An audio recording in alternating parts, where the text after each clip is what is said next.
Aujourd'hui, je vais vous présenter mon top 4 inconditionnel de 2019. Il y en a des que j'ai même relus cette année tellement je les ai adorés les années d'avant. Mais je vais commencer par vous présenter cette saga, une super saga que j'ai découvert cette année. Ça c'est le deuxième. Le premier c'est un palais d'épines et de roses. C'est l'histoire de Fer. C'est une jeune fille intrépide qui se bat très bien et puis qui survit toute seule parce que son père et ses deux jeunes sœurs sont pas d'une très grande aide. Tout va basculer un jour quand elle rencontre une créature qui vient d'un monde qui est juste à côté du sien mais dont personne n'a jamais accédé. C'est une histoire absolument géniale, d'une héroïne absolument incroyable.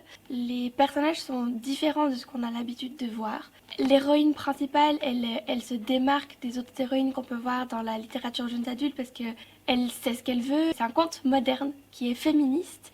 Les personnages féminins sont beaucoup mieux développés que dans certains livres qu'on peut voir maintenant, encore maintenant en jeunes adultes. L'univers que l'autrice a développé est vraiment riche et très bien détaillé, on s'y croit vraiment, on entre dans le roman depuis le début. Et en même temps, c'est une histoire d'amour, mais sans être gnangnan. C'était vraiment génial, il faut absolument le lire.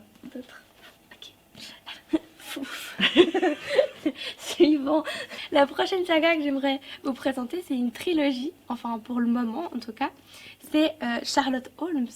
C'est les aventures des descendants de Sherlock Holmes et Moriarty et du Dr Watson, une espèce de remise au goût du jour des aventures de Sherlock Holmes, et c'est vraiment très chouette parce que c'est une héroïne, encore une fois, qui est indépendante, qui se débrouille toute seule, personne ne va lui proposer son aide, si quelqu'un lui propose alors qu'elle l'a pas demandé, elle les envoie bouler. Ce qui est aussi drôle, c'est que en fait les descendants de Watson et Holmes se détestent, ils se haïssent au plus profond de leurs êtres et on ne sait pas si ils finissent par s'aider simplement pour se sortir du pétrin ou s'ils vont vraiment devenir amis. La série suivante que je vais vous présenter, c'est U4.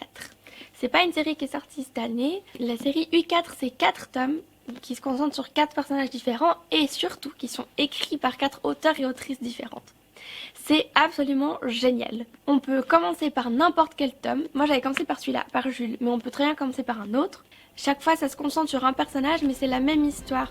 C'est-à-dire qu'après avoir lu Jules, on en lit un autre et c'est la même histoire mais du point de vue d'un personnage différent. C'est vraiment très prenant, on est aspiré dans l'univers dès le début. Le monde est très détaillé et c'est vraiment intéressant de voir que le monde reste le même et qu'on arrive à être pris dedans. Les 4 tomes la même chose alors que c'est des auteurs différents. Next. Celui-là, oh là là, celui-là, c'est vraiment le coup de cœur inconditionnel. Il y aura toujours un signe dedans, voilà. On peut même en mettre 2 tellement que c'est un coup de cœur inconditionnel. Voilà, comme ça. C'est La Principessa et le Capitaine. C'est un coup de cœur jeunesse que j'ai lu il y a longtemps, mais que je relis chaque année tellement qu'il est bien. Et chaque année, je découvre des trucs dont je me souvenais pas, ou bien des trucs que j'avais jamais remarqués, des petits détails, des petites allusions à ce qui se passe après. C'est l'histoire de Malva. C'est une princesse, une Principessa, qui évidemment a son destin tout tracé, qui est censée épouser un prince pour renforcer l'alliance entre deux pays, mais qui évidemment, elle, ça l'intéresse pas vraiment, surtout que les prétendants que lui choisisse son père sont pas vraiment les hommes dont elle rêve. Elle rêve d'aventure, elle rêve de partir, découvrir le bout du monde. Il y a des personnages qui sont totalement insolites mais en même temps qui sont hyper attachants. Même des personnages qu'on n'aime pas trop, on finit par les apprécier. Non, le livre est vraiment super bien. Si vous ne l'avez pas lu, lisez-le, et si vous l'avez déjà lu, relisez-le parce que il est absolument fantastique. Suivez les petits signets. Je les dissémine partout. C'est une invasion rose à la bibliothèque.